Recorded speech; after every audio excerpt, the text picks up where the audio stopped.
A viewer recently asked, which country have you found to be your cheapest for overall cost of living? Food, rent, and transportation. Okay, so for this video, I am going to answer his question based upon my travels. He was asking me cost of living between Mexico, Belize, and Guatemala. I'm going to narrow this down to the places I spent a significant amount of time in, and that would be Guadalajara, San Ignacio, and Guatemala City. So for Guadalajara, rents typically are higher compared to San Ignacio and very comparable with Guatemala City. I do need to disclose one thing. When I was in Guadalajara, I was working with a couple of business coaches, and they were able to contact the owner of a hostel and work with her to give me a discounted rate on a room. So instead of staying in a hostel and a bunk bed and shared bathrooms, I had my own private room and my own private bathroom, and I was able to get that for 5,200 pesos per month, which at the time was somewhere around $280 per month. So far less than the $529 figure you see here. I was able to get housing much more affordably. But if you don't have the privilege of having a business coach with connections, then you would probably expect to pay somewhere around this range here. Guadalajara being the more popular and most popular of these three destinations, it makes sense that rent is higher than, well, it's about as high as Guatemala City, but then it's very location specific. Guadalajara, you get Colonia Americana, Providencia, Sanitary, the nicer neighborhoods. And then you got other areas that aren't as nice and the rents might be lower. Whereas in Guatemala City, similar idea. Zone 10 and 14 are typically your safest bets. Zone 4, where I stayed earlier, that's maybe not as safe. And so where you live in the city will really greatly affect how much you pay on rent. But these figures track pretty well. And when I was staying in San Ignacio, I was there 4 weeks at a hostel, and I paid $373 upon arrival, and plus I paid like a $50 down payment beforehand. So this seems to be about right. And I was staying in a hostel in a room with several bunk beds. But yeah, this makes sense, these figures here. And I'll also put my sources in the description of this video. Now moving on to food and groceries. Again, Guadalajara and Guatemala City are very close. You have similar amenities. You have big box supermarkets, plenty of street food available, as well as low-end, medium-end, and high-end restaurants. San Ignacio, this makes sense, this figure being higher than the other two, because Belize, being a smaller country, has to import a lot more goods. So the cost of food in Belize will track higher. And I don't have specific numbers right now, but I think I did spend more on food in Belize compared to Guadalajara and Guatemala City. Now, transportation, here, San Ignacio is listed as the lowest cost, and again, that does track with my experience. I remember when I was in San Ignacio, for the 4 weeks I was there, I didn't move around that much. I stayed put. I was in town most of the time. I walked to Cajalbek Ruins, obviously that's free. To Zunantunich, I took a cab. That was maybe $5 or $10 US each way.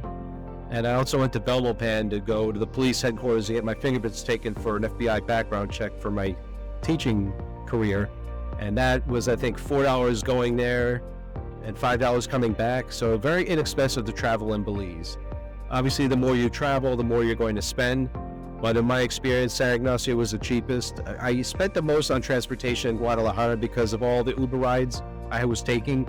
The bus and the light rail are pretty inexpensive, 9.5 pesos each ride typically.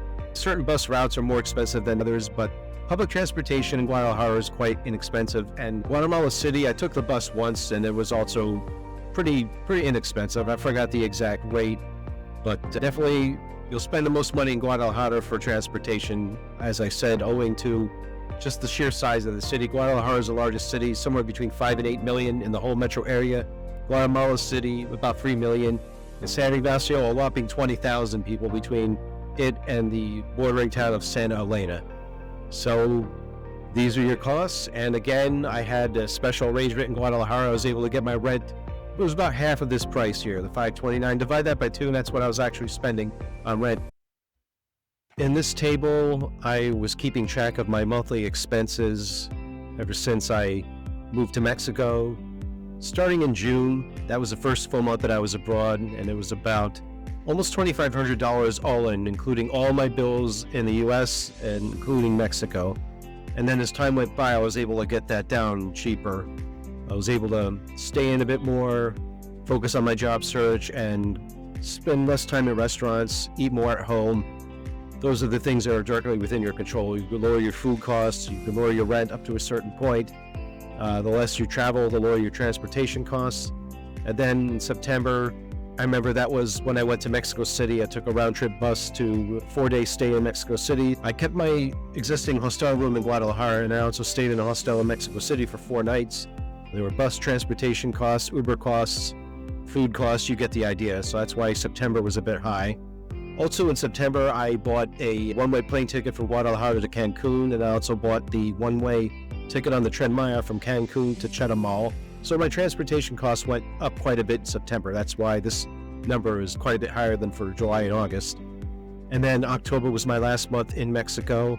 And then in November, I was in Belize and spending a little bit more on food because of, like I said previously, Belize imports a lot more goods, so the prices are a little bit higher. Also in November, that was a month where I started working on the legalization process for teaching in Vietnam. So I'm hiring legal vendors to get my paperwork legitimized for teaching in Vietnam. So my costs went up that month.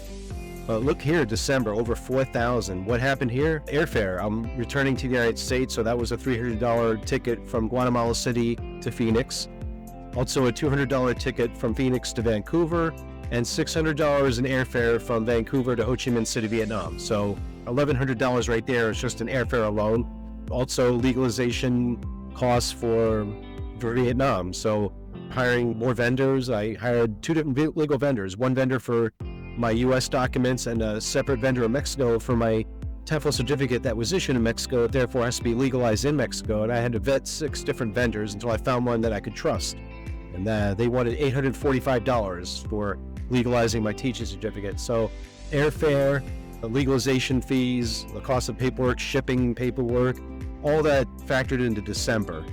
And so in a typical month, I want to say $1,700, $1,800, which for a single person, that's actually not bad. Compare that to what you would be spending in the United States supporting yourself. Costs can vary quite a bit. I'll say it again. You can do everything you can in your power to lower your food costs and your lodging costs, keep those as low as possible. Stay put, don't travel much, your transportation cost goes down. The only wild card I haven't been talking about yet is medical. Medical is very personal and varies widely from one person to the next. The month of June and July, I had medical expenses, an ultrasound, a gastroenterologist appointment, the ultrasound, blood work. So that's also why June was a bit higher, because I had some significant medical expenses, though those decreased in July and August, and I haven't had any medical problems since then, luckily. But that's my wrap up for this is the second half of 2025, my expenses abroad and in the US. And finally, for this part of the video, I want to go over my most recent expenses and expenses going forward. November, as a reminder, I was starting the legalization process for Vietnam, so my fees went up for that month. Also living in Belize, a little bit more costly than Guadalajara. Also transportation costs. I was transiting from Belize to Guatemala. Those were paid in November. And now December, as I mentioned previously, legalization fees and transportation from Guatemala to the US, US to Canada, and Canada to Vietnam. That all added up very quickly. $1,100 worth of airfare, plus the total cost of my legalization for Vietnam was about $1,800. So $2,900, almost $3,000 in here is accounted for with transportation and increased legal expenses for December. But look here in January, I'm in Guatemala City for the most part, a little bit.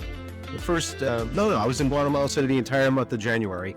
I got there December 18th from Antigua.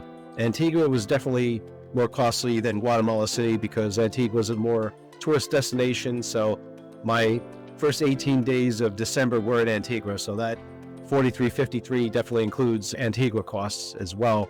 But December 18th till January 31st, I was exclusively in Guatemala City, less expensive overall. In fact, this was my least expensive month altogether. It bested my cheapest month in Mexico by $30. I owe this to eating at home, not going around, not going out very much, staying home and focusing on business, on my Vietnam path, getting ready to do that, and all the future planning I need to do. So that's all done from my laptop sitting in my hostel. So that's why my January costs were the lowest. So I'm very happy about that.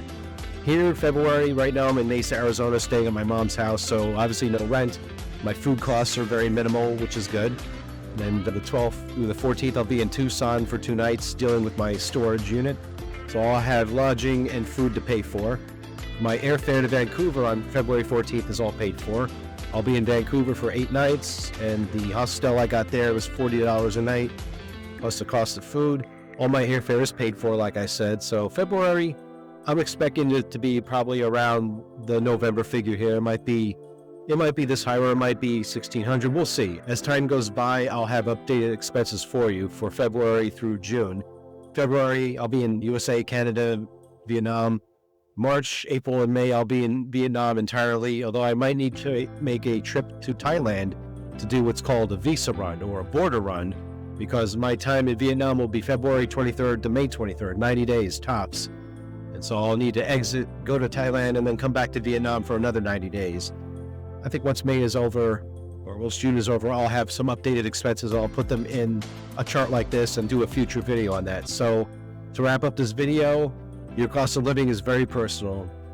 You can minimize your rent and food, transportation. Medical is a wild card factor. And of course, you got other costs as well that I didn't even talk about, like entertainment. So all sorts of different expenses, but it's up to you to minimize those as best you can. Do some research ahead of time. I shop for lodging on price. That's not the best strategy, but right now I have no income, so I want to get my lodging costs as low as possible. So thank you for watching all the way to the end. I appreciate your time and your attention. This is the Spend Channel, Single Parent, Empty Nester, Digital Nomad, where I help empty nest single parents in the U.S. build a game plan for relocating abroad. My sources for this research are in the description, as well as my website. I have an 8-point relocation checklist. That's also linked in the description. You can get that checklist for free just by filling out the form.